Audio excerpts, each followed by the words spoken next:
Hello guys, how are you? So again we're back with a new video, and this video, as the name suggests on the board, we will be discussing about dihybrid cross. But before coming to this topic, I would rather like you to means go back to the yesterday video and see it if you have not seen it, so that you will be coming clear to this concept. Then recapitulating what we have discussed yesterday in the previous video that has gone yesterday, I was telling you about one character which is taken into consideration by Mendel, and then he has done a cross between two traits. The character was height, and the traits that he has taken was tall and dwarf, and he got a tall phenotype in the first generation, and he was confused that this phenotype is the phenotype which is completely a different phenotype, or a completely different tall, or is it same as that of the tall phenotype as he has taken in the parents. So he has done a self pollination. During self pollination, he found that if it would have been a new phenotype, then it would produce it produces some tall and again 1/4 of dwarf offsprings. But if it would have been the parental tall, then it would have produced all tall phenotypes. So from this he was confirmed that yes, the phenotype which he got in the F1 progeny are not all tall, and one was dwarf. That means the F1 progeny has a dwarf trait in it which is not expressed and was suppressed by the tall trait or allele, and then he gave the first rule of inheritance, which was law of dominance. Now let us consider in this picture out here we are discussing today, that if we will be talking about two characters then together, then what will be the experiment, what type of criterias we will be finding out in the F2 progeny. Now let us discuss about the topic here.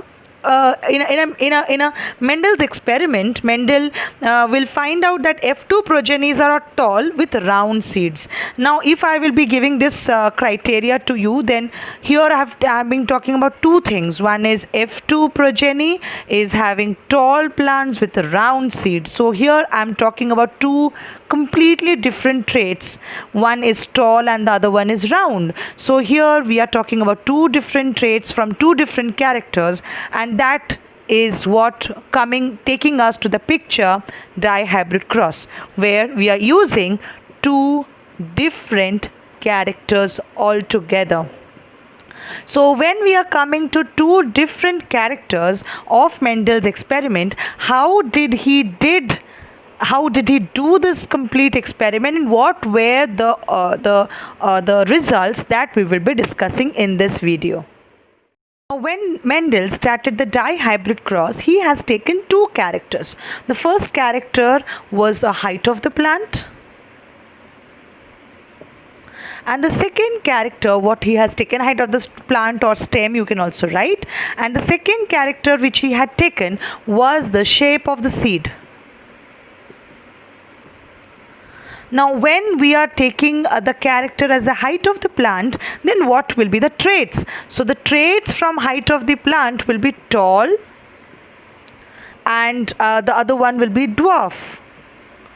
These two are from the height. But if we will take, now I am just writing here 1 and here also 1, so that it will be helpful for you to understand that this is coming from height. And if I will take from shape, then it will be having, I am writing here 2, so shape 1 will be round, and there can be one which is wrinkled.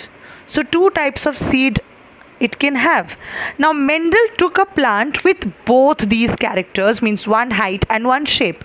So he took a plant which is tall as well as it is round.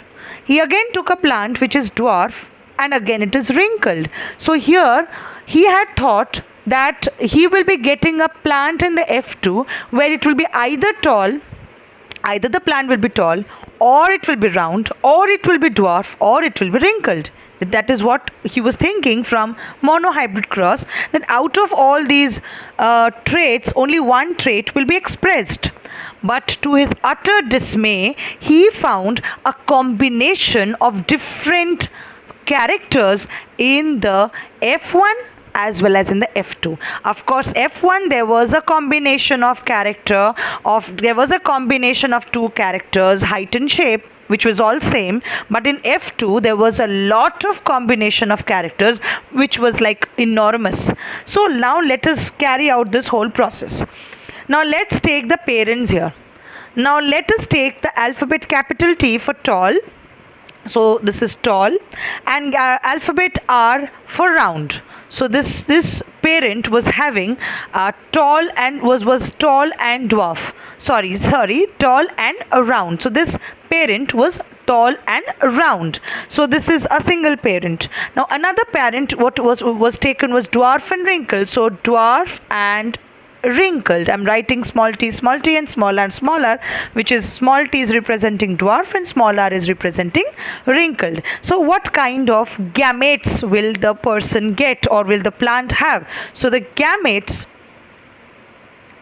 will be one shape and one color. So one shape and one color, or here it is one height and one shape.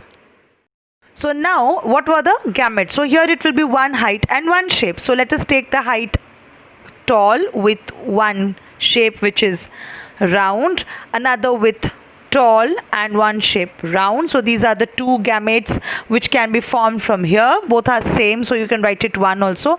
And here the gamete will be small t small r and small t small r. So these will be the possible gametes which will be formed from these parents, So what will be the Punnett square like? So what is a Punnett square? Yesterday only we have discussed is it will be a square which has the gametes of one parent on one side and other parent and on other side, and we are doing fertilization, that to cross pole fertilization here in this case because it is F1, and we are finding out the possible offsprings. So let us now find out what are the possible offsprings from these combination of gametes. We'll start with the Punnett square for F1 generation here, or the first generation. So I'm writing the gametes of one parent on this side, tall and round, and the other parent dwarf and wrinkled on the other side. Let us take this as the male and take this as the female. Then what will be the combination? Now let us see what will happen after the fertilization has got over. So you can see it is coming like this. These are the genotypes which I am writing, and all genotypes, you can see all genotypes are same, and to Mendel's utter dismay, it was tall and round plant. All the plants which came in the F1 generation, that is capital T, capital R, small r, all of them are tall and round. So again he was not happy. He already had thought that out of four things that he had taken, tall, dwarf, round and wrinkled, one will show, others will not. But to his utter dismay, there were two things which is showing, that is tall and round. So again he was excited to find out what will occur if I will self-pollinate all these things, all these F1 offsprings, if I will self-pollinate. In the self-pollination also there is another thing, that all plants are tall and round. Whether these tall and round plants are same as that of the parental or it is completely new. So he has taken the F1 offspring here. He keep in mind that he had no idea that the genotype is something else. He was just having the idea about the phenotype which was showing tall and round, and that's why he was again confused that is it same as that of the parent or it is something different. So the parental one, I'm writing P here, is capital T, capital R. We know the genotype, Mendel was not knowing. So now he started self-pollinating both of them. So now if the parent will be this and it will be crossed with the same thing, so gametes will be enormous. There will be four different types of gametes from each parent. Let us find out. One height and one shape, then one height and one shape, then one height and one shape, then one height and one shape. So it is having 1, 2, 3, and 4 gametes. These 4 gametes are formed only from this parent. Okay, now this is like, say this is a male one, so let's say this is a pollen grain. So from pollen grain these 4 gametes are there by meiosis. Again, from the female, let us find out the similar types of gametes, again 4 in number, will be formed from the female part, rather the egg. So this is all meiosis going on. So 4 types of gametes are produced. But let us consider this case now. What are the parents? The parents are capital T, capital T, capital R, cross with the same, because self-pollination is going on. Gametes are this and this. They are the same gametes. Here also another gamete may come out which is also of the same thing. Whatever gametes come out, all are of the same type. But here there are 4 different combination of gametes are formed. Now if I will be doing, I'm coming to this part now, this one will later on go. We will be going for self-pollination. After that we'll be going for fertilization. What will be the different types of offsprings? Let us find out. So it is capital R, capital R, T, capital R, capital T, capital R, capital T, capital R. So all offsprings will be tall and round. Just check it out. All offsprings will be tall and round. Yes or no? All are capital T, capital R, capital T, capital R. So all offsprings are tall or round. So he got that this is the parental generation, that in the F2 all offsprings will be tall and round. All offsprings would be tall and round. But did he get the same thing here? Let us find out. Now for calculating or for finding out the possible offsprings of the F1 generation self cross, we have to do a big boxes of 16 squares, because we have so many different types of gametes, like 4 different types of gametes that we have got. This is all the male gametes that I have written on that side. I'm just giving you the sign of the male here, and this side I'm writing all the female gametes. Again I'll be writing all the female gametes that we have in the same sequence to get the correct orientation and fertilization parts. Now let us find out. Here capital T, capital T, capital R, and it will go on like this.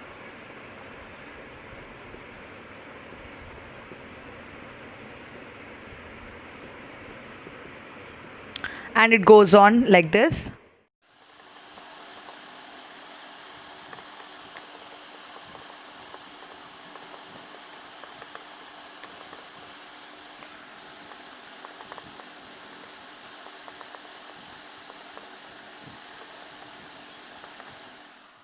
Are the possible offspring. So now let us find out what are the possible offsprings out of it. So let's search for the first type of offspring, which is tall and round. So 1, 2, 3, 4, 5, 6, 7, 8, 9. So I got 9 tall round. Now let's search for the next offspring, which is tall and wrinkled. So 1, 2, and 3. Now let's search for an offspring which is a dwarf and round. So dwarf and round, I'm making star. 1, 2, 3. And the last offspring which is left at the end, which is this one, which is dwarf as well as wrinkled. Yes. Now let's find out what were the possible offspring. So one was tall and round, which came about as 9. Tall and wrinkled, which came as 3. Then dwarf and round, which was again 3. And the last one was dwarf and wrinkled, which came as 1. So if I add, it will be 16 offsprings, which is correct. So these are the different types of offsprings which was phenotypically seen. So the phenotypic ratio of a dihybrid cross was defined as was defined as how much? 9:3:3:1. So this was taken as the phenotypic ratio of the dihybrid cross. And the most important thing that came as a conclusion of the dihybrid cross is as follows. Conclusion of the dihybrid cross was whatever different characteristics or traits were taken, they were all independently inherited. Means the tall and dwarf, this is one type of character, and the other character was round and wrinkled. All of these traits, though they were linked together, but all of them were independently inherited. Independently inherited. And this says that this defines, and this is why, this reason is because there was gamete formation in the F2 generation when it was going for the self crossing. There were different types of gametes, and all the gametes were independent of each other, that any gamete of male can fuse with any gamete of female. So we got different types of characters in the next generation, and this gave birth to the next rule of inheritance, which is law of independent assortment. So the law of independent assortment came from the dihybrid cross, which says that any male gamete has the independence to fertilize any female gamete and form a completely new combination of character in the offspring. So this is all about the two rules of inheritance, which is completely given in class 10 syllabus, which is law of dominance and law of independent assortment. There is one more to go, which is law of segregation, which you will be reading in class 12. It is not written in the book right now, but it is just about the formation of gametes, how the gametes are formed, and it is all about that. So you will be reading it in class 12. Hope you like the video. If you like, I would request you all to please like, share and subscribe my channel, so that I will come up with next all other beautiful videos which will help you in your online education. Thank you everyone. Have a great day.